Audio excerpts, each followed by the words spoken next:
केंद्र शासनाकडून की पाण्याचे रस्तेची कामं बंद करा आणि दुसरं जल जीवन मिशनची पण सगळी कामं त्या ठिकाणी एक परिपत्रक आहे, त्याच्यात पण काही क्लॉजेस आहेत.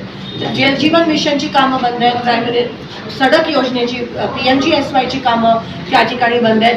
RDSS MSCBचे एवढे विषय DP साठी पैसे पाहिजे ते हे लोक देत नाही. DP रिपेअरसाठी ॲडिशनल DP साठी म्हणजे जो 63 DP असतो तो 100 करायचा असतो, त्यासाठी या लोकांकडे पैसे नाही आहेत. MSCB कडे नाही आहेत, PM ग्राम सडककडे नाही आहेत, जल जीवन मिशनमध्ये पैसे नाही आहेत, रेशनचा माल लोकांना मिळत नाही आहे. अर्धे ह्यांचे जे सर्व्हर असतात ते सगळे ऑफलाईन असतात. NICचा सर्व्हर ऑफलाईन आहे, जे रेशनचा असतं तो सर्व्हर, टाउन प्लॅनिंगचा सर्व्हर त्या ठिकाणी ऑफलाईन आहे. सगळंच ऑफलाईन आहे ह्यांचं. सरकार पण ऑफलाईनच आहे. कोणी काही हलताना दिसत नाही आहे.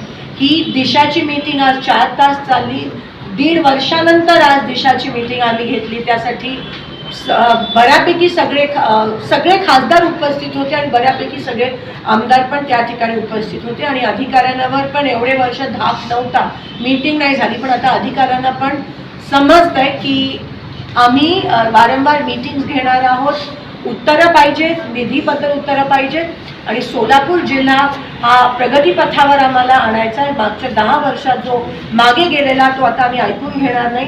तुम्ही भ्रष्ट असाल तर तुमच्या दुसऱ्या जिल्ह्यात पाठवण्याची पण जबाबदारी आम्ही करू, पण आम्हाला हा जिल्हा साफ करून प्रगतीपथावर पुनश्च आणायचा.